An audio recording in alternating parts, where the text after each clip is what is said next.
아니할 그 몸을 입는 것, 그것은 지금이 아니라 그날 판가름이 된다. 여기에 믿음이 있습니다. 우리는 이런 일을 얼마든지 볼 수 있죠. 하늘의 씨가 죽어 열매로 다시 살아나는 것을 여러분 생각하세요. 우리가 썩을 것이 불갑을 썩지 아니할 것을 입겠고 이 죽을 것이 죽지 아니함을 입으리로다. 그리고 이 부활은 단지 죽음에서 일어남 그것뿐만 아니라 더 큰 의미가 있어요. 부활이 그것이 54절 바로 사망을 패하는 것입니다. 이 썩을 것이 썩지 아니함을 입고 이 죽을 것이 죽지 아니함을 입을 때에는 사망이 이김에 삼킨 바 되리라고 기록된 말씀이 응하리라 이렇게 되어 있어요. 이 놀랍게도 이 부활은 단지 우리가 죽으면서 일어난다. 그게 아니라 적극적으로 이제 사망은 무용지물이다 그거예요. 여러분 무슨 암이 무서운 이유가 뭐예요? 그거에 대한 약이 없기 때문에 무서운 거예요. 그거에 대한 만약에 약이 있다면 치료약이 있다면 그거는 무섭지가 않아요. 약이 있는데 사망이 무서운 이유는 사망을 아무도 이길 수가 없어. 다 질 수밖에 없어요. 그러나 만약에 사망을 이길 수가 있다면 그거는 사망은 아무것도 아니라는 거예요. 그래서 거기에 사망은 너희 이기는 것이 어디네? 조롱거리잖아요. 약간 조롱하는 거예요. 어떻게 보면 사망은 너희 쏘는 것이 어디 있느냐. 정말 그동안에 얼마나 그 사망이 얼마나 인류에게 눈물을 줬습니까? 세상에 이것저것 슬픈 일이 어디서 사별하는 거. 사랑하는 아들이 죽고 딸이 죽고 어릴 때 부모가 없고 고아로 자라야 되고 사랑하는 남편이 죽고 아내가 죽고 세상의 이 사망의 이 어떤 그 괴롭힘 모든 것이 사망으로 끝나는 이 처절함. 근데 이제 이것이 사망이 이김에 의해서 삼키바 된다는 거. 이거는 우리 기독교에서만 얘기하는 거예요. 엄청난 우리가 지금 얘기하고 있는 건 세상 사람들이 생각도 못하는 얘기예요. 사망이 무너진다는 거예요. 사망은 이김에 의해 삼키바 된다. 이제 사망은 없다. 그동안 인류 역사를 통해 수많은 슬픔과 고통을 안겨주었던 사망은 사라진다는 거예요. 근데 이것을 이미 성경은 수없이 얘기했다는 거죠. 이사야 25장 8절에 보면 사망을 영원히 멸하실 것이다. 주 여호와께서 모든 얼굴에서 눈물을 씻기시며 그 백성의 수치를 온 천하에서 제하시리라. 여호와께서 이같이 말씀하셨느니라. 그렇기 때문에 이제 조롱하는 투로 사망은 너희 이기는 것이 어디 있고 쏘는 것이 어디 있느냐. 사망의 상처를 내는 곤충이나 그 힘으로 쏘아 죽이는 곤충같이 이 침을 제거하는 것이. 그래서 호세아 13장 14절에도 사망은 무능력하다고 했어요. 내가 저희를 음부의 권세에서 속량하며 사망에서 구속하리니 사망아 네 재앙이 어디 있느냐. 음부야 네 멸망이 어디 있느냐. 뉘우침이 내 목전에 숨으리라. 여기 보면은 호세아가 이미 얘기하기를 사망 이런 게 다 무너진다 그거예요. 사망은 무능력하고 오직 56절에 있는 것처럼 죄요. 죄와 관련돼서 죄인들에게는 그것이 엄청나지만 의인인 우리에게는 이제는 끝난 거예요. 죄가 우리를 공격할 수도 없어요. 그래서 사망에 쏘는 것은 죄요. 죄에 걷는 건 율법이라. 율법을 통해서 역사한다는 것이죠. 로마서 7장에서 공부했습니다.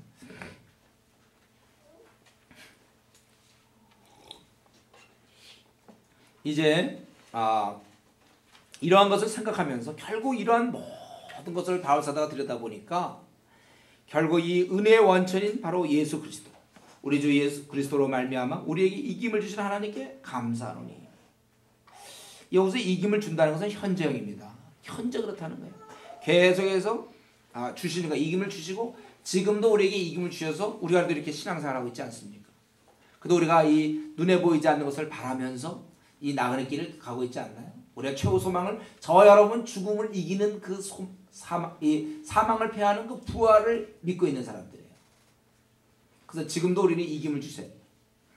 그렇기 때문에 이제 그러므로 58절 결론이죠. 내 사랑하는 형제들아 견고하며 흔들리지 말며 항상 주의 일에 더욱 힘쓰는 자들이 되라. 이는 너희 수고가 주 안에서 헛되지 않은 줄 아멘이라. 이 말은요 부활을 믿으라는 호소가 아니에요. 이건 권면입니다. 너희가 주의 일에 더욱 힘쓰라.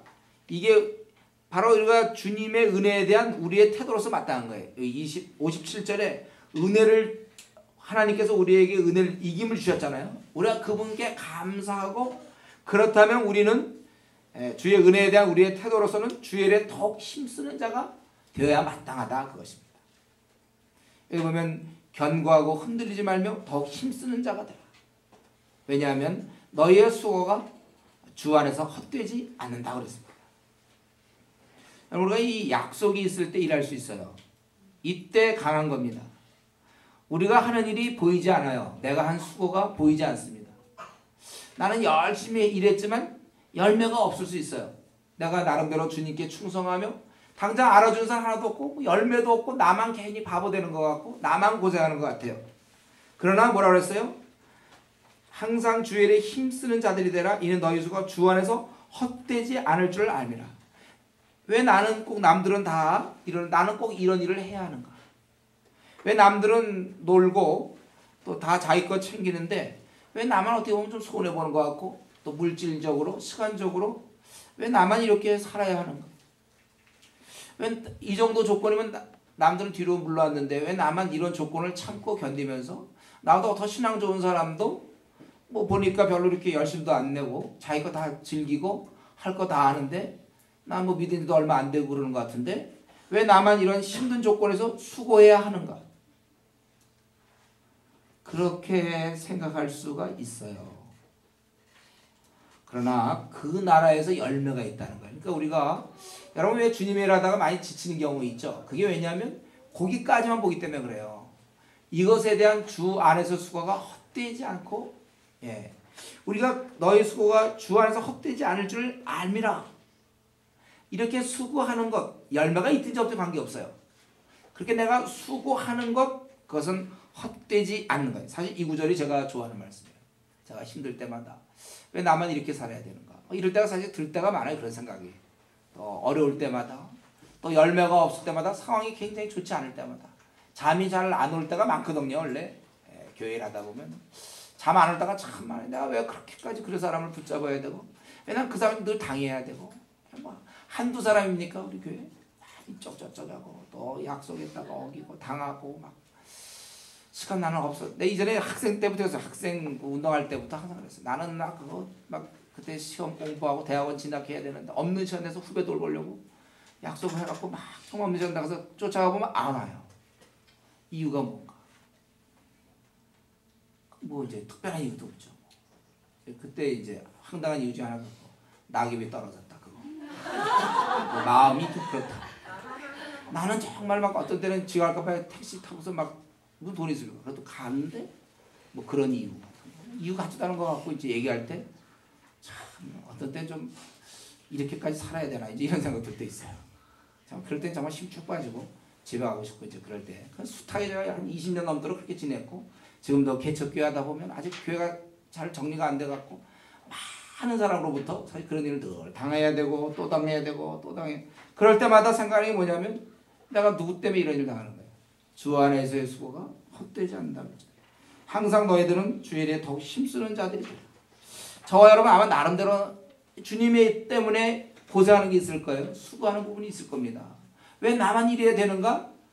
그 질문을 우리가 던지게 되지만 그러나 그 질문들만 끝나면 안 되고 그 다음 단계 넘어가요. 왜 나만 이렇게 늘 당해야 되고 나만 이렇게 시간을 내야 되고 나만 왜 못 갖추나? 다른 사람 자기가 갖출 거 다 갖추면서 하는데 나는 주일을 하느라고 캠퍼스 부여잡느라고 아니면 또 내가 이거 교회를 하느라고 나는 왜 이래야 되는가? 그래서 여기까지만 생각하다 실족당하는 사람 많아요. 안 해놔도 남들 다 그러는데 다 자기 거 챙기는데 뭐 나만 꼭 내 돈 써가면서 내 시간만 내고 나 그만해 이제. 여기까지 그 사단의 공격이거든요. 선을 행하다가 낙심하도록 하는 거. 성경은 선을 행하다가 낙심할지 말지니 피곤하지 아니하면 때가 이르면 거두리라. 때가 이르면 거두리라고 그랬어요. 그러니까 오히려 우리가 이 시간에 생각할 것은 내가 주님 때문에 시간을 투자하지 않고 남들 다 놀고 다 이거 다 챙길 때 나 혼자 어떻게 보면 바보처럼 주님의 일 때문에 시간 내고 전화 걸어주고 관심 쏟고 돈 쓰고 시간 내고 그래서 왜 나만 이래야 되는가 하는 사람이 있다면 이게 정상적이에요. 이게 빛나는 것입니다. 이게 귀한 거예요. 이 시간에 한번 생각해 볼 때 우리 주일에 더욱 힘쓰는 자라고 그러는데 내가 지금 이 시간에 하나님 앞에서 주님 앞에서 내가 무슨 일이 힘썼습니까? 그거 다 나를 위한 거 아닌가요? 나의 어떤 즐거움과 나의 어떠한 그런 원함 때문에 내가 하고 싶은 거 하느라고 힘든 거 아닙니까? 힘쓴 이유가. 주님을 위해서 무엇을 우리가 했습니까? 하나님 나라 확장을 위해서, 한국교회의 연약한 교회를 섬기기 위해서, 중국의 성도를 위해서 나는 그동안 무엇을 했죠? 없는 시간 내가 내서 뭐 했습니까? 우리 청년 때 남들은 다 이성교제 뭐 남들 다 그런 거 할 때 나는 뭐 했습니까? 주 안에서의 수고. 우리는 이 시간에 한번 생각해. 내가 정말 이 부활의 그 영광을 믿는다면, 내가 주님의 은혜로 내가 이 사망을 패할 수 있다면, 그렇다면 내가 항상 주일에 더욱 힘쓰는 자들이라고 되라고 했는데, 나는 지난 1년 동안 무슨 일에 힘썼습니까? 내가 힘썼던 일은, 내가 속상했던 건 주로 뭐 때문에 속상했습니까? 내가 마음 아파 잠 못 잔 것은 과연 주님 어린 자 돌보느라고 그랬습니까? 아니면 자기 문제 하다가 그랬습니까? 그게 정말 주일에 항상 힘쓰는 자입니까? 수고하는 자인가요? 저는 이 시간 한번 묻고 싶어요. 내가 현재 하고 있는 수고는 무엇인가? 지난 1년 동안 내가 얼마나 눈물을 얼마나 흘렸는가? 그 눈물만큼 씨를 거둘게 되고 기쁨의 단을 거둘 것입니다. 주님을 위한 눈물, 주님 때문에 생기는 외로움, 주님 때문에 생기는 그 힘듦, 손해봄.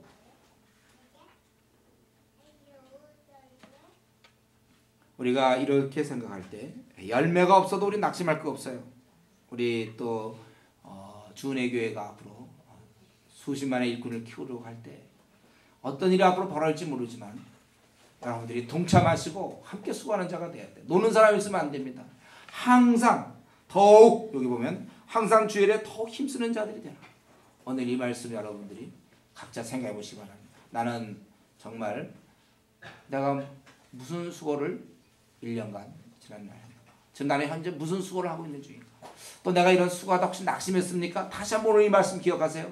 다른 사람이 알아주든지 말든지 열매가 있든지 없든지 간에 나는 나대로 항상 수고하는 자가 되고, 앞으로는 더 이상 내가 이제 이런 거 갖고 타박하지 않겠다. 왜 나는 꼭 이런 일을 해야 돼? 남들 노는데 자기 거 챙기는데 왜 나만 이렇게 시간을 내고 나만 이렇게 수고해야 되는가? 이제 이런 질문하지 않도록 그 나라를 생각하며, 이거는 내가 마땅히 내가 뭐 봐줘 사는 것이 아니라 그분의 큰 은혜를 생각할 때 이거는 만분의 1밖에 안 되는 거예요. 나는 이런 걸 하면서 무익한 종이라 수고 다 한 이후에 무익한 종으로서 마땅히 해야 될 일을 한 것이다. 이 시간에 우리 한번 우리 자신을 생각하면서 또 이 부활, 우리의 최후, 우리라고 죽음을 이기시게 하신 소망을 주신 우리 주님의 은혜를 감사하면서 또 동시에 내가 주님을 위해서 한 수고가 무엇인지, 주일에 항상 힘쓰는 자가 되라고 그랬는데 나는 무슨 일에 힘쓰는 자가 되며 무슨 일로 내가 고민하며 무슨 일로 내가 잠 못 이루고 속상해하는지 주님 때문입니다. 그렇다면 감사하십시오. 그리고 더 마음을 굳게 하십시오. 주 안에서 수가 헛되지 않는다 해서 저 역시도 이 구절을 붙잡고 일하고 있는 건데, 우리 이 시간에 한번 하나님 앞에서 이 내가 주님을 위해서 무슨 일로 수고하며 어떻게 지내는지 한 10분 정도 우리 좀 하나님 앞에서 좀 자신을 돌아보면서 부활의 소망을 가진 자답게 살고 있는지 우리 자신을 기도할 수 있도록 같이 기도합시다. 제가 자신이 없어요. 제가 자신이 없거든요. 그냥 친구로 되기 원합니다. 끝나고 누나 또 그냥 전주하세요. 전주하시면 제가 또 여러분 정말 예수님을 사랑하십니까? 네, 같이 다시 한번 고백하겠습니다. 네. 16장의 말씀.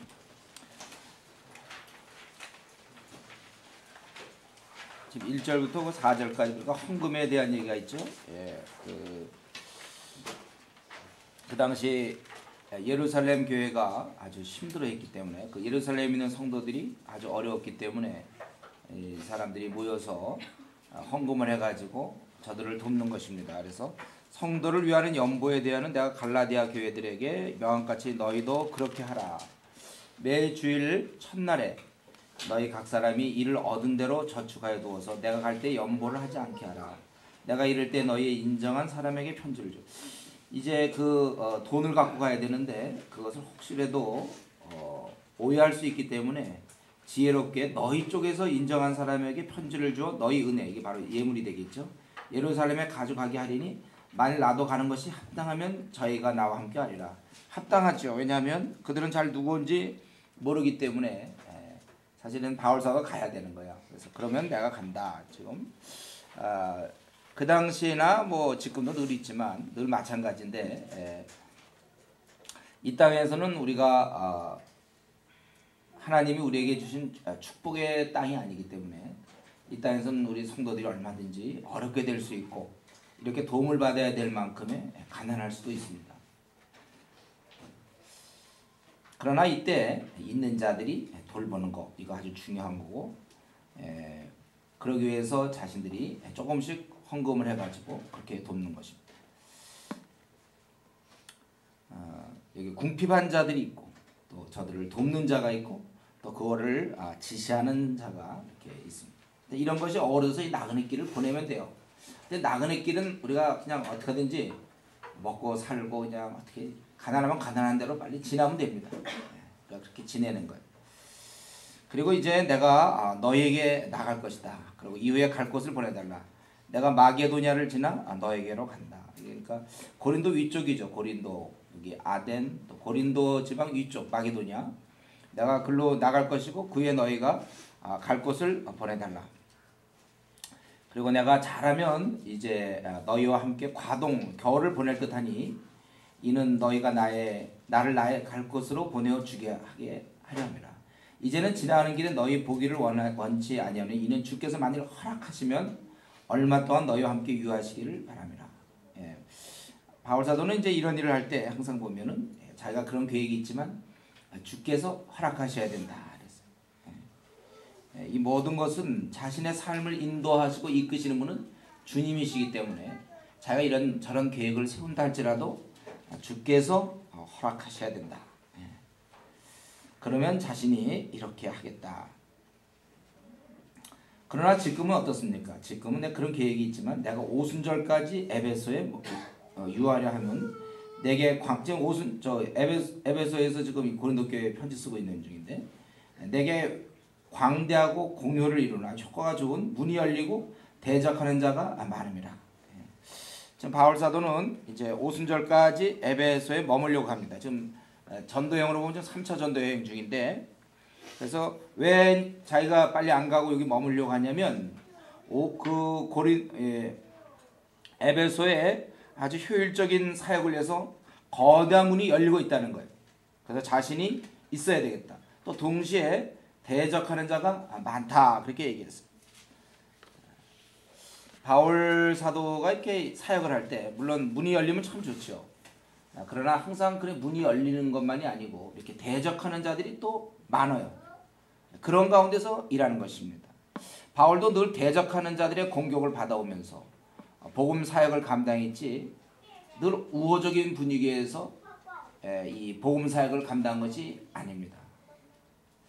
우리가 이 주님의 일을 하려고 할 때 특별히 중국 같은 경우에는 얼마나 어려운 가운데서 지금 복음 사역을 감당하고 있습니다.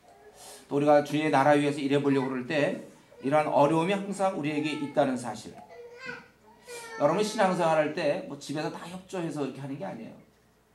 또 여러 가지 환경이 좋아서 이렇게 하는 거 아닙니다. 다 나름대로 어려움이 있지만 이제 그런 가운데서도 우리가 하는 거예요. 이런 공식을 자꾸 까먹고 또 좀 어렵게만 하면 혹시 또 하나님이 막는 거 아닌가 자꾸 이런 거. 그게 어떻게 하나님이 막겠습니까 여러분. 어려운 게 막는 겁니까 여러분. 명심하세요. 어려운 건 막는 게 아니에요. 오히려 사단이 막을 수 있을걸요. 여러분들이 복음을 전하고 주님의 일을 좀 해보려고 할 때 이런저런 환경이 자꾸 안 열리고 답답하게 될 때 그때 기도해야 되는 거예요. 그때 우리가 기도하고 복음 전하는 것은 바로 이럴 때 하는 것이다. 이것을 우리가 기억해야 될 것입니다. 근데 우리 여기서 한 가지 배워야 될 것은 무엇입니까? 바울은 자신이 에베소를 보면서 에베소 전체를 보면서 지금 광대하고 공효를 이루는 문이 열렸다. 이러한 기류를 바울 사도가 보고 있었다는 것. 이게 이제 저는 바울 서신을 보다 보면 이제 이런 것들이 참 도전을 받아요. 그냥 우리는 같이 그때 에베소에 있는 사람들이 한두 명이었겠습니까? 근데 바울의 눈에는 야 복음의 문이 열리고 있구나. 이걸 쫙 이렇게 보고 있었다는 거예요. 그런 안목, 이거를 우리가 사실은 얻어야 되는데, 이런 안목들을. 여러분 지금 계획에 이런 거 언제쯤 얻을 계획이세요? 우리가 이걸 얻어야 돼, 이런 걸. 지금이 몇 시인가 딱 보고 상황이 어떻게 돌아가는가. 바울사도 눈에는 아마 누가 그 바울이 그런 거 보고 있을 거라고 누가 생각했습니까? 바울이 이렇게 에베소를 들여다보면서 문이 열리고 있고, 광대한 문이, 공연을 효과적인 그런 문이 열리고 있다. 그러니까 자기가 여기 남아야 되는구나. 지금 떠나면 안 되는 거거든요. 그런 게 안 보이면 그냥 떠날지 모르죠. 그러니까 보이니까 있어야 되겠다. 딱 그러한 그 통찰력, 이런 것이 바울 사도에게 있었다는 거예요. 같은 신앙인이라고도 여러분 단계가 천차만별입니다.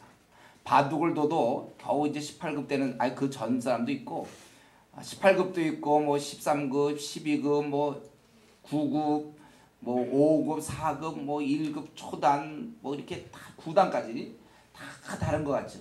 그들이 바둑판을 볼 때마다 다 달라요. 18급이 볼 때는 그냥 내 거 한두 개 중라는 이건 또 10급이 보는 거와 5급이 보는 거와 단이 보는 거와 9단이 보는 거는 다르다. 우리가 이제 이러한 안목이 필요해요. 이런 것을 볼 수 있어야 돼. 그 당시에 에베소를 들여다보면서 바울 사도는 문이 열리는구나. 한번 그런 걸 좀 상상해 보세요. 이런 걸 그냥 광대하고 공유하다 또 이거 좀 PBS 때 광대하다 공유 문이 열리고 대적하는 자는 많다. 적은 게 아니라 많았구나. 이게 아니고 이런 거 할 때 이런 말 할 때 그 바울 사도의 그 심정 같은 거 생각해 보세요. 여기에서 내가 지금 시간을 얼마큼 써야 되겠구나. 자기 시간이 많지 않기 때문에 시간 배분을 잘 하는 거야. 이렇게 요때만큼 시간을 써야 되고 내가 오순절까지는 내 여기서 시간을 보내야 되겠고 그 다음에 내가 빨리 또 저기 예루살렘 가야 되겠고 그 다음에 내가 고린도 지방 가야 되겠고 이런 게 제가 다 생각한다. 여러분 이런 안목 여러분 지금 이 한국교회 여러분이 이렇게 살면서 21세기 현재를 여러분 살아가면서 이런 안목이 있습니까? 여러분 이게 딱 보입니까? 지금 우리나라 전체가 이게 눈에 들어옵니까? 우리나라만 들어오면 안 돼요, 여러분들. 중국이 눈에 들어와야 되고 지금은 당연히 지금 이렇게 들여다보면 한국, 중국 이게 다 이렇게 들어와야 돼요. 지금 여러분이 한국을 딱 볼 때 어떻습니까? 지금 이 기울어져 가고 있는 거 느끼세요?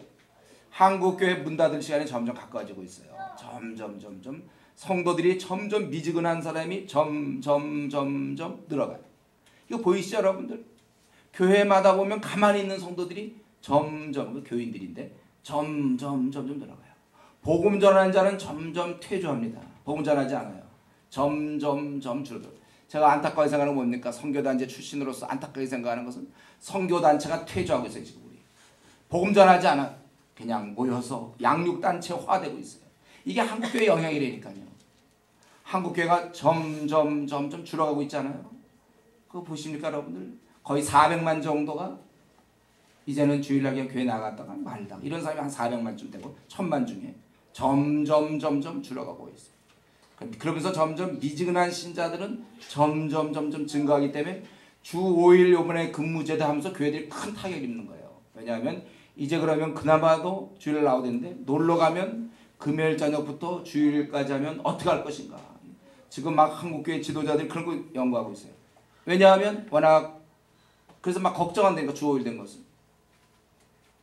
그러나 우리 깨어있는 자들이 주 5일 된 게 하나님 주신 정말 좋은 기회구나.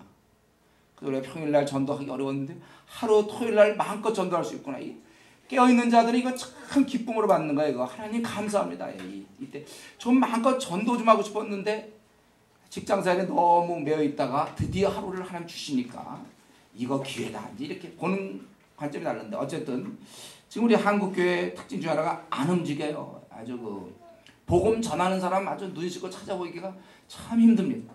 구호는 많고 복음 전하는 것에 대해서 당연히 얘기하지만 실제로 1년 내내 단 한 명의 영혼도 거듭나게 하지 못한 채 교회에 직분 자들이 있다니까요. 참 이게 말이 안 되는 거거든요. 이전에 우리 초대교회 보면요, 이 7 집사들은 복음 전하다가 막 죽기도 하고 막 이러지 않았습니까?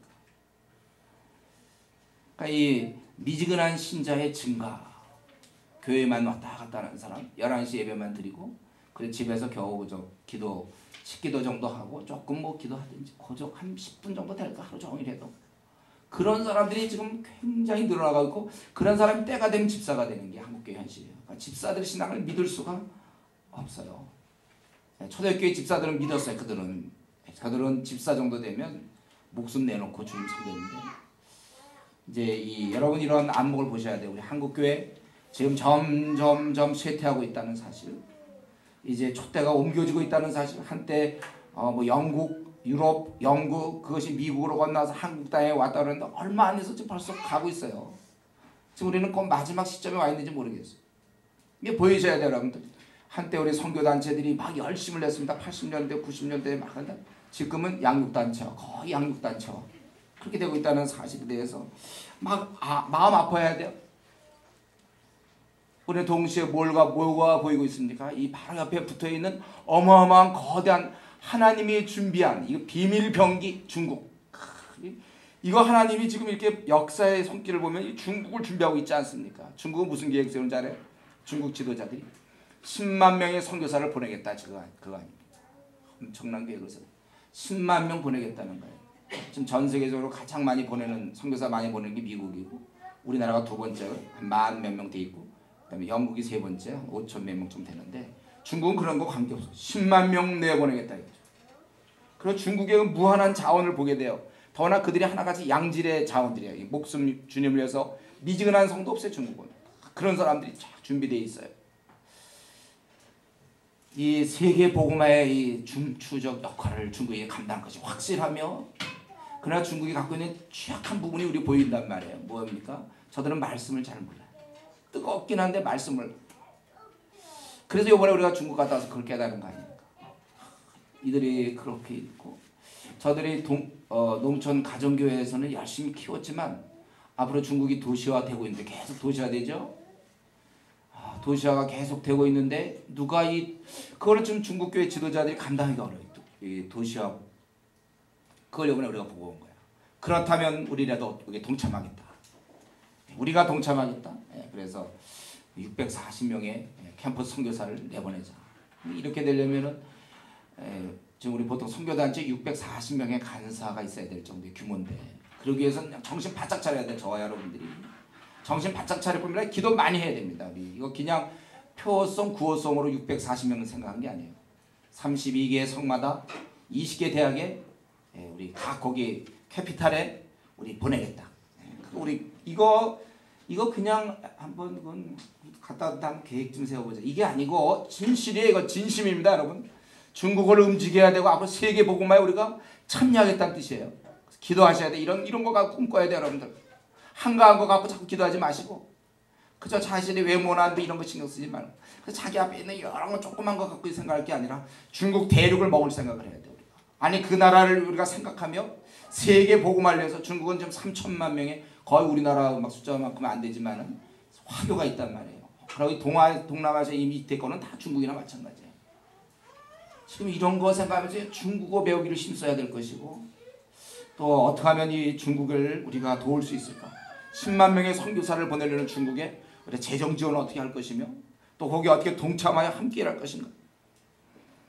우리가 지금 이런 게 지금 당연히 보여야 되는데 이런 게 하나도 안 보이고 그저 보이는 거 그저 그런 거 없고 그냥 주일날 가서 예배드리고 교회 여러 가지 일에 대해 불평이나 하다가 전도 하나도 안 하고 그리고 내 앞날 문제나 항상 생각하고 주님의 인도도 잘 모르겠고 깨어 근신하고 이거 사단에게 마음을 빼앗긴 것입니다, 여러분. 한국교회 성도들이 마음을 다 뺏겼어요. 사단이 우는 사처럼 두루 다녔다고 그랬죠. 그 반면 그게 현재으로만 나오면 안 돼. 지금도 다니고 아직 한 명도 안 먹었다는 뜻이 아니에요. 그렇게 원래 다니는 게 처음부터 시작된 거야, 사단에게.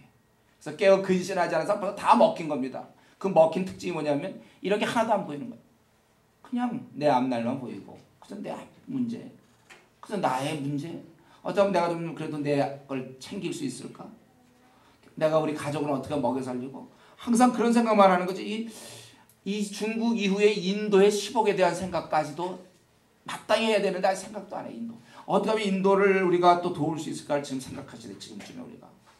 그래서 우리가 이번에 지난해 여름에 중국 갔지만 원래 인도도 가려고 그랬어요. 여건이 안 되고 우리 재정 형편과 이런 게 여건이 너무 안 됐어요. 그러나 인도 가야 돼. 우리 인도 갈 겁니다. 인도 가서 앞으로 중국의 13억뿐만 아니라 인도의 10억 그 거대한 사람들 아직 인도는 문이 열려 있거든요. 중국도 문이 닫힌 것처럼 내가 다 열려 있는 거예요. 그 정도는. 오히려 그렇게 공안들이 잡아주고 그래야지 더 우리가 근신하고 그래야 좀 약간 재미도 있는 거예요. 우리나라에서 뭐 이거 복음 전하는 거 여러분 긴장감 느낍니까? 무시당할까봐 그거 걱정하지 잡혀갈까 걱정은 안 하잖아요. 기껏해야 누가 뭐라고 그러는지. 여러분 이 사실 이런 게 다 보이면서 내 남은 생 그거 딱 계산하면 한 50, 60까지 뛸 수 있을까? 그리고 준비가 한 10년 잡고 실제 뛸 수 있는 건 한 2, 30년짜리인데 그거 다 쏟아 넣어야 되고 지금 한참 준비할 때 이런 거 다 생각 못하고 있었다면 그게 사단에게 마음을 다 뺏긴 겁니다. 사단이 뭐 하겠습니까? 지금 살아있어서. 사단은 계속해서 주의 일꾼 안 되도록 자꾸 세상사에 계속 넣어주는 거예요. 계속 그런 데 관심 갖게. 자신의 문제에 밤낮 빠지게 만들고. 내 문제에 왜 이렇게 많이 빠져 있습니까? 왜? 나 한심한 나를 못 찾고. 그건 이미 지난 거고. 그래 나 같은 자를 받으신 주님 이제 그렇다면 주님이 나를 받은 이상 누가 나를 뭐라고 그러겠습니까? 이제부터는 전진할 뿐이지. 사람들이 나를 어떻게 볼까? 또 나의 뭐 성격 뭐 그런 거 한가. 그래서 제가 한가할 때 그런 거 같다고. 한가할 때 얼마나 할 일 없으면 지금 그 시간에 중국 공부해야죠. 영어 공부할 것이고. 제가 사실은 2학년 때 대학 2학년 때 내가 그리스도를 만나고 나서 그때 내가 처음 들었던 생각이 제가 깊은 평안과 동시에 들었던 생각이 나는 많이 늦었구나 그 생각 들었어요. 제가 2학년 여름방학 때까지 헤매고 있었거든. 아 나 많이 늦었구나. 그때 왜냐면 우리 선교단체에 있는 형제자매들이 불같이 뛰었거든요. 복음 전하고 그저 뛰는 모습 보면서 저들은 1학년 때부터 했는데 나는 2학년 여름방학 지금 내가 정신 차렸구나. 내 문제만 빠져있다가 내가 그때 늦었구나. 나 정말 그때 아주 그 늦은 감을 갖고 있었어요. 내가 지금부터라도 준비해야 되겠다. 여러분 내 마음을 빼앗긴 것에 대해서 억울해 하십시오. 지금 제 설교를 들으면서 이 말씀 들으면서 나는 도대체 이런 것도 없었고 그냥 지내왔다면 사단에게 마음을 다 빼앗긴 거예요. 여러분들. 그러니까 이런 게 안 보이죠. 마음을 다 빼고 그냥 놀고 그냥 텔레비전이나 보고 그냥 뭐 학교 다니면 학교 생활하고 직장 다니면 직장 생활하고 그냥 집에 와서 텔레비전을 보고 그냥 친구들 만나고 요즘 새로 나온 영화 있으면 영화 보러 다니고 마음을 빼앗긴 것입니다. 그게. 일꾼이 될 수 없어요. 그런 사람은 일꾼이 되지 못해요. 늘 자기 문제만 생각하게 돼 있어요. 일꾼이 안 되니까. 이제 깨워야 돼요, 여러분. 이번 기간이 사실 여러분 그거 깨우려고 하는 거야, 이거. 이걸 좀 어떻게 여기서부터 이걸 다 눈을 열어야 되겠는데. 제가 이전에 외대 지도할 때 그때 한 형제가 있었어요. 그 형제가 육사 원래 이제 거기 출신이고 거기서 이제 뛰어나가지고 위탁 교육을 받은 거예요. 그래서 그분이 오셨는데 그분은 원래 모태신앙이에요. 근데 워낙 이제 노는 거 좋아하고 아주 그 머리가 잘 돌아가서 거기서 원래 비정규전 전쟁 안 할 때 써먹으려고 육사 교관으로 써먹으려고 이제 보낸 사람. 들어갈 때도 아주 우수하게 들어갔던 사람이에요. 아주 그냥 좀 그런 사람 하나 있어. 아주 그냥 특이한 사람 하나 있었는데 그 사람 뭐였냐면 와갖고는 머리 다 기르고 좋잖아요. 그러고 월급 다 나오고 그러니까 월급은 집안에 이제 이분이 아버님 안 계시고 자신이 다 하는 거예요. 그런 건 다 집에다 주고 그 다음에 이 사람 뭐였냐면 포카 해가지고 돈 다 따졌잖아요. 그걸로 용돈 쓰고 밤낮 놀고 있잖아요. 그리고 이제 괜히 이제 1학년 교양 수업 있으면 거기 수영 같은 거 있으면 그때 가는 거예요. 자기가 도와주겠다고 누가 도와달라는 거죠.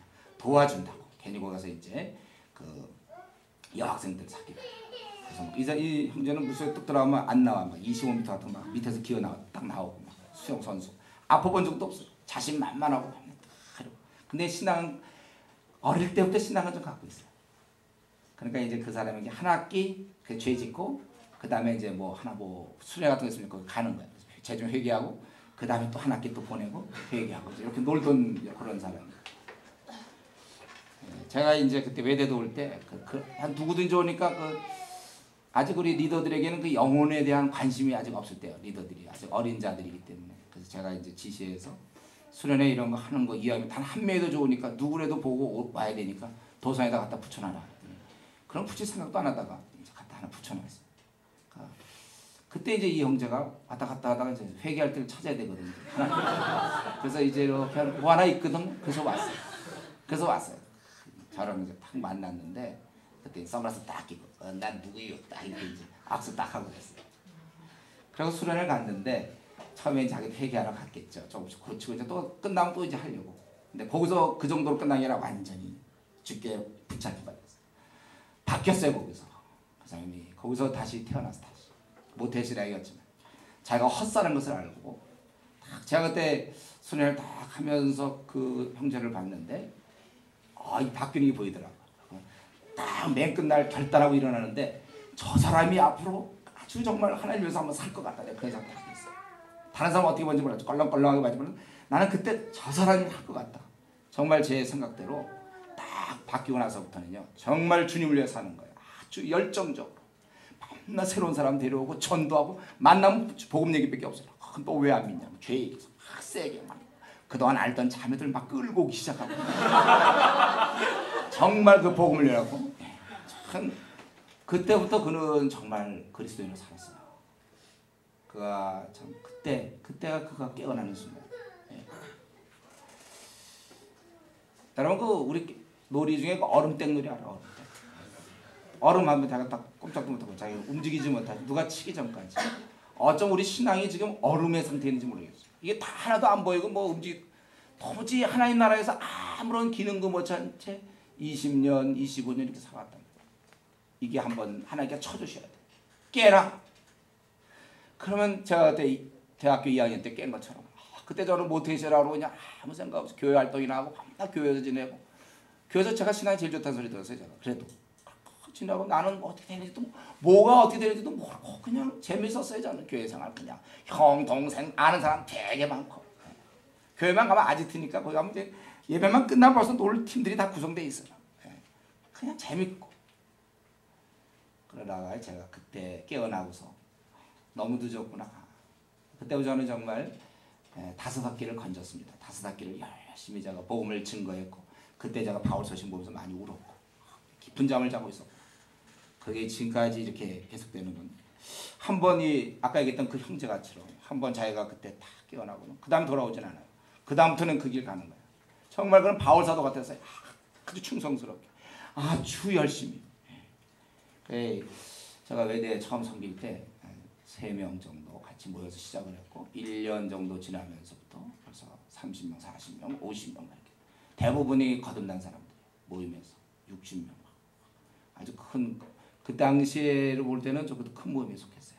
한 1, 2년 지나면 제가 그때 그 풀타임도 아니고 저는 그때 협동으로 대학원 다니면서 가서 돌봤을 때 그러니까 저는 그래요. 원래 이 선교단체는 원래 이래야 된다는 거예요. 아니 선교단체인데 있는 사람 모아놓고 1년 전이나 6개월 전이나 비슷하면 그게 무슨 지금 한국교회 근데 지금 우리 한국의 현 상황을 볼 때 선교단체들이 퇴조 현상이 있다는 게 바로 그런 거예요.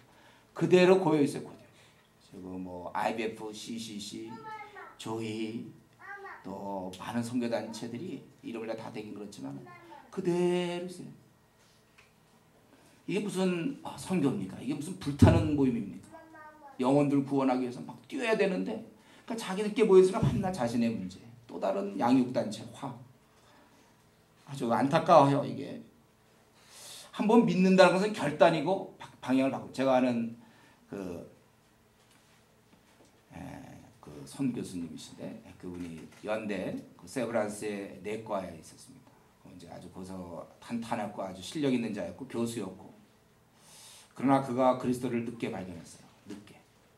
늦게 주님을 믿고서 그는 이 마음의 이 원함, 영혼에 대한 생각 그런 걸 해서 결국은 이게 무슨 꼭 일반 원칙이 아닙니다. 사편내로 이게 아니라 걔는 그 좋은 자리 그 연대 세브란스 거기에 그가 내과 쪽에 아주 직위를 다 갖고 정말 탄탄대로였지만 그만뒀어요. 선교사로 그렇게 뜻을 정하고 그렇게 하죠. 그분이 늦게 믿었어요. 늦게 믿었지만 한번 이 길이 확실히 들어선 이상 그 다음에 내가 그동안 잘못한 거고 이걸로 이렇게 여러분 이 바울 사도가 담메색 이후를 생각해 보십시오. 담메색에서 그가 정말 살아계신 주님 만나 뵙고 그 다음에 눈이 감기고 그가 무슨 생각했겠습니까? 지금까지 자기가 이게 뭔가 열심히 내가 살았는데 헛되이 살았구나. 쓸데없는 데 살았구나.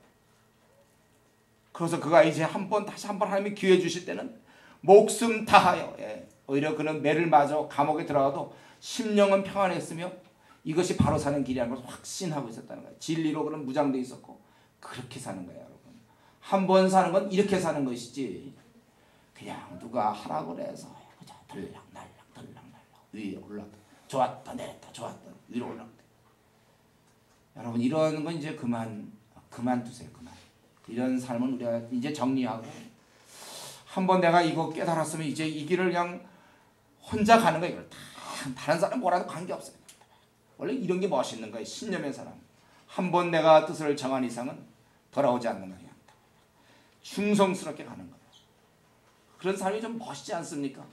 이전에 참 그렇게 지내. 우리 제가 캠브리지 세븐 얘기했잖아요. 캠브리지 세븐.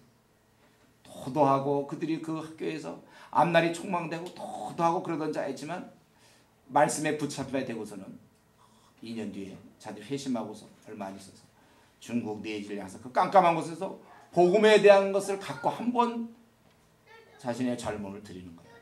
그들이 그 캠브리지 대학에서 그들 파송식 때 얘기했죠. 여러분이 정말 여러분을 자신을 드리지 않는다면 하나님은 우리를 쓸 수가 없습니다.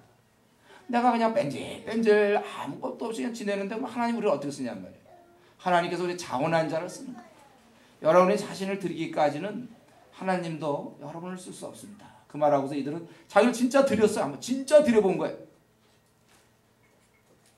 저는 오늘날 이런 사람이 한국교회에 필요하다는 거예요. 정말 내가 한번 깨달았으면 이 길로 그냥 가는 거지. 좀 가는 듯 한 3번 하더니 또 한 2번 들어오고 또 가는 듯 하더니 또 뒤로 다시 돌아오고 늘 거기서 10번을 진보를 못해. 그냥 한나이 쭉 가는 거예요. 그냥 한번 뜻을 정하고. 저는 이러한 사람들을 좀 많이 만나고 싶고 우리 주은혜교 성도들이 하나같이 좀 이랬으면 좋겠어요. 이런 관점에서 이렇게 안목을 갖고 에베소 교회가 지금 에베소가 어떤가 문이 열리고 있구나 이런 게 보여야 돼요. 우리나라 이 3,700만 명이 소망 없이 살아가는구나 이게 안 보입니까 여러분? 그래서 저들은 교회에 의지하고 있는데 교회 사람들은 나 몰라라는 식으로 자기 문제만 빠져있고 이게 한국교회 현실 아닙니까? 이런 걸 들여다볼 때 둔한 마음이 들어야 되죠. 이전에 청년 때 제가 얼마나 울었는지 몰라요. 이 시대를 제가 깨닫고 나서 한국교회가 이렇게 난 내가 몸담고 있는 한국교회가 이렇게 허약할지 몰랐는데 제가 그때 눈을 뜨고 나서 바라보니까 그래서 많이 울었습니다. 정말 울었어요 그때 제가. 이렇게 답답할 세상이 이렇게 억울할 수가 있는가? 이럴 수가 있나? 아니 그럼 나는 여기 그냥 나도 아무 생각 없이 살아오다니 원망스럽죠. 물론 교계 지도자들이 날 이렇게 빼게 못 만들어준 거에 대해서 정말 눈물이 났어요. 그때 제가 많이 울었습니다. 나라도 이제 주님께 충성하겠다. 난 이 길 가겠다. 뜻을 정하고 사실 지금까지 오는 거예요. 제 얘기하려는 게 아니고 우리가 바로 이러한 사람이 돼야 된다는 거예요. 한번 그 길 갔으면 그냥 정말 그 길에 미친 사람처럼 가는 거지. 또 세상을 쫓고 또 핫다리 그렇게 나를 조롱하는 사단에 대해서 미워하셔야 돼요. 여러분. 사실 그 사람보다 그 사람을 그렇게 만든 그 사단이 사실 미워요. 왜 그걸 그렇게 만듭니까? 사단이 그냥 그 사람을 막 흔들어 놓는 거예요. 여러분이 더 늦기 전에 주님께 확실하게 돌아오세요. 그러고는 그 길 그냥 가는 거야. 다른 사람 뭐라든지 좀 불타올라야 돼. 우리 바울사도나 이 옛날 초대교회 사람들은 세상을 천하를 소동케 하는 자라고 그랬지 않습니까? 여러분이 있는 캠퍼스에 여러분에 의해서 캠퍼스가 소란합니까? 뭐 그 한 사람에 의해서 좀 소란해야 돼. 소동이 일어나야 된단 말이에요. 캠퍼스가. 저는 사실 그러한 사람 보고 싶어요. 요즘 선교단체에 대해서 그런 생각이 있어요. 좀 그 선교단체가 있으면 그 대학에 좀 한 몇백 명씩 주님께 회심하고 돌아와야지. 그리고 내가 있는 여러분 그런 생각이 있어요. 내가 그 단체에 소속한 이상 이 캠퍼스 애들은 나한테 죽었다 이런 생각하셔야죠. 어떻게 가만 놔둡니까 내가 하나님의 내가 사자로서. 그냥 믿는 사람끼리 모여서 그저 서로 점검해주고 그저 항상 믿는 사람끼리 복음 전하러 그냥 가는 쉬능은 좀 해요. 뭐 좀 전하긴 전하는 것 같은데 그냥 하고 끝이에요. 정말 사람을 얻겠다. 만약 자기가 우리가 뭐지 그런 거죠. 영업 사원이라고 생각하면 이거 못하면 월급 없다 그럴 때 좀 막 좀 어떻게든지 먹고 살려고 하려는 그런 투지가 안 보이는 데가 눈빛을 봐도 전도를 합니다. 캠퍼스 선교단체도 전도를 하는데 요즘 캠퍼스 선교단체 사람들 전도를 하는데 눈빛을 보면 그게 아니에요. 영혼을 뭐 내가 이걸 꼭 안 구원해도 뭐 그렇게 큰 문제가 아니다는 게 막 눈빛에서 보이니까요. 주은혜 교회가 만약에 지금 한 우리 200명 뭐 이렇게 돼갖고 우리끼리 오기 있으면 전 정말이지 저는 교회 떠나고 싶어요. 차라리 내 중국을 들어가든지 아니면 나 혼자 매일 복음 전화 다니든지. 우리 모두가 다 더 효과적으로 하려고 사실 이 교회를 섬기고 있는 거예요. 모두가 다 눈이 반짝반짝거리고 영혼을 보면 저 잡아버리려고 하고 그런 마음이 들어요. 사단에게 다 먹혀 들어간 것들 다시 다 끄집어내고 다시 세우고.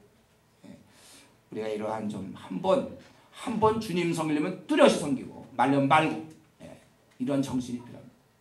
하나님께서 나를 부르셨는데 이게 어찌된 부름인데 내가 이렇게 흐리멍텅하게 지낼 수 있겠는가? 나를 흐리멍텅하게 만든 그 주를 대적하는 세력에 대해서는 분노하십시오. 그렇게 허용한 또 내 자신도 좀 화가 나고.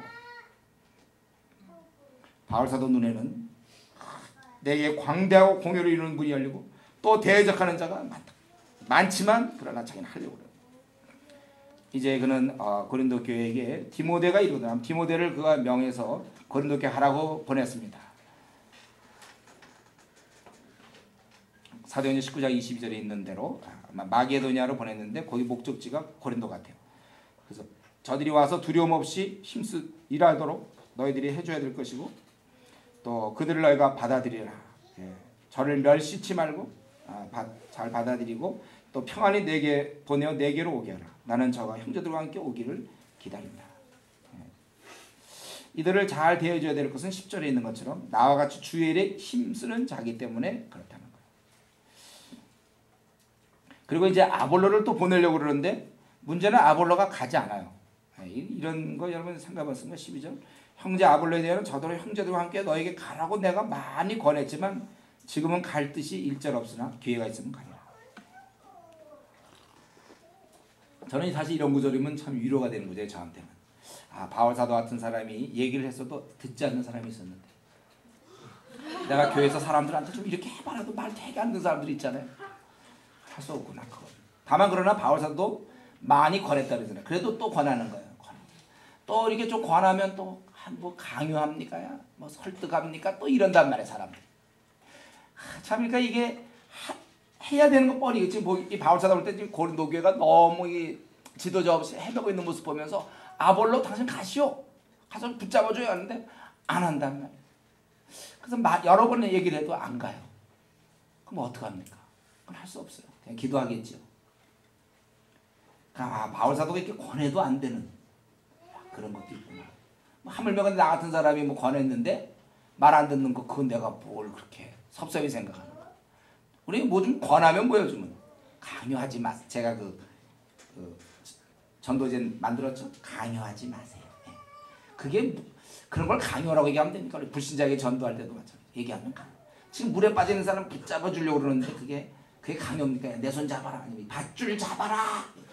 왜 강요합니까? 난 싫어합니다. 자기 물에 빠져 죽어가면서. 때때로 우리가 어린 신자들 당신 그렇게 보니까 뻔히 이것이 좋은 길이니까 이렇게 권유할 수 있을 때 그걸 좀 그 큰 마음을 알아야 되는데 우선 그 형식이 강요 같으니까 다 이렇게 되는 거예요. 그러잖아요. 여러분도 이미 경험에 그런 경험 없습니까?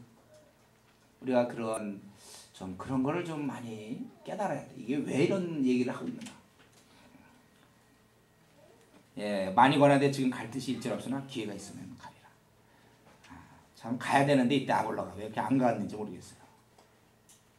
바울의 타는 마음 속에는 보내야 되는데 아까 그럼 뭐 어떡합니까? 안 간다는데 참 난처한 거 안 간다는데 뭐 안 가겠다는데 우리 조장들 또 우리 야 하자 뭐 하자 할 때 못 하겠다는데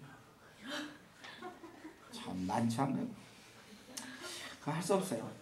이제 바울사도는 고린도 교인들에게 너희가 정신 깨어란 말은 정신 차리라. 정신 차리고 항상 지도자는 이런 얘기 할 수밖에 없어. 좀 정신 좀 차려라. 너희들 좀 신앙생활 잘해라. 우리 목사님은 만나면 뭐 신앙생활 잘해. 그럼 내가 뭐라고 얘기하겠습니까? 그 얘기 왜 할 게 뭐 있어요? 그 얘기 말고 또 다른 얘기 할 거 뭐 있습니까? 목사가. 야 같이 그럼 우리 축구나 하자 그럴까요? 저 코치입니까 축구? 애들 모아서 축구하고. 그냥 너들 신앙생활 물론 놀 수도 있지만 너들 신앙생활 잘해라. 항상 그거예요. 깨어 믿음에 굳게 서서 믿음에 굳게 서서 남자답게 강건하여라. 믿음에 굳게 서라. 당시에 거짓 교사들이 많기 때문에 남자답게는 용기 있는 것을 얘기해요. 단 반대제 핍박이 많았거든요. 너 그렇게 신앙 집에서든지 또 주위에서든지 친척이든지 이럴 때 반대제 핍박이 많지만 너 남자답게 그리고 강하라. 그리고 이 모든 일에 사랑 가운데서 행하라. 네가 이렇게 정신 차려서 아주 강하면서 또 사랑으로 행하라. 그리고 형제들아 스데바나의 집은 곧 아가야 첫 열매와 또 성도 선지로 작정한 줄을 너희가 아는지라. 내가 너희를 권하노니 이 같은 자들과 또 함께 일하며 수고하는 모든 자들에게 복종하라. 바울이 아가야 거기서 1장 16절에 보면 이제 바울이 세례를 주는 모습이죠. 스데바나의 거기에 아가야 첫 열매라고 그랬어요. 그는 이제 그리스도인이 되고 나서 뭘 했습니까? 또 자기가 그리스도인이 된 이후에 이 스데바나라는 사람은 성도를 내가 섬겨야 되겠구나 그렇게 했다는 거예요. 여러분 예수님 믿고서는 이런 걸 결정을 해야 돼요. 좀 자기가 예수님 믿고 나만 이게 아니라 내가 정말 이렇게 뭔가를 해야 되겠구나. 이 스데바나 사람 뭘 생각? 스데바나 그분은 자기가 예수를 믿고 성도를 섬겨야 되겠구나 그렇게 작정을 했단 말이에요. 이런 작정, 마음정. 여러분 이번 교회에 사실 이런 걸 작정해야 돼. 내가 어떻게 하면 앞으로 내가 뭘 섬길 것인가, 한국 교회에 위하여 내가 어떻게 내 생을 드릴 것인가 작정하는 거 중요한 거예요. 또 이런 자들과 또 함께 일하며 수고하는 모든 자에게 복종하라. 여기서 복종이란 말이 여기서 나왔는데 중요한 것은 그의 직책 때문이 아니라 그가 이렇게 교회 당회장이니 담임 목사니 뭐 전도사니 조장이니 이런 직책 때문이 아니라 주를 섬기는 자라면 여러분들이 복종해야 된다는 거예요. 성경의 원리입니다, 여러분. 그가 정말 정성을 다하여 주님을 섬기는 자라면 우리는 그런 자를 복종해야 되고 또 18절에 있는 것처럼 그런 자들을 알아주라, 인정해주고 격려해줘야 된다는 거예요. 왜냐하면 이들이 주님의 일에 힘쓸 때 바로 사단의 공격이 많이 받기 때문에 그래요. 그렇기 때문에 더욱 성도는 힘을 그에게 실어줘야 된다는 거예요. 우리가 원래 예를 들면 이런 수련할 때 디렉터가 있다. 그러면 또 타임키퍼가 있다. 또 여기 뭐 조장이 있다. 그러면 그건 그만큼 더 쉽게 공격을 받는단 말이에요. 어떤 때 막 일하기 싫어할 수도 있고 막 낙심될 수도 있고 사단이 가만히 있겠습니까? 이런 모임을 지금 한 달씩이라는 모임을 한 2시간짜리면 좀 봐주겠지만 한 달씩 하는데 그 일꾼 나올 텐데 가만 놔두겠습니까? 우리 자체에 그 문제가 있는 거예요. 여러분 첫째 주는 좀 잘 넘어가죠. 둘째 주에 이런저런 문제 많이 생긴다고 그랬죠. 예. 아마 셋째 주 다음 주에 또 이런 문제 자꾸 있을 거라나 그걸 우리가 슬기롭게 극복할 것입니다. 또 극복하고 기도하고 하면서 해결해 나가야 돼요. 사단이 자꾸 이런 공격하니까 그래서 이들을 갖다가 인정해 주라는 거예요. 좀 순종하고 복종하고 따르고 이렇게 하라는 것입니다. 거기 보니까 17절에는 스데바나 부드나도 아가이고가 바울의 부족함을 바울에게 오죠. 부족함을 보충한 것입니다. 그리고 이제 19절부터 이제 마지막 24절까지 인사와 문안을 하죠. 그래서 아시아의 교회들이 너에게 문안하고 아글라와 브리스가와 및 그 집에 있는 교회가 주 안에서 너에게 간절히 문안하고 모든 형제들 너에게 문안하니 너희는 거룩하게 입맞춤으로 서로 문안하라. 여기 거룩한 입맞춤이라는 것은 고대 동방의 보편적 예식이었어요. 남자가 남자에게, 여자가 여자에게. 그래서 주님 안에 서로 존경과 사랑을 보이는 거예요. 이 성경에는 문안, 꼭 문안을 많이 하죠. 서로 돌아보는 것이 중요한 겁니다. 늘 자기 문제 관심 갖지 말고 다른 사람을 항상 돌아보는 거예요. 문안함.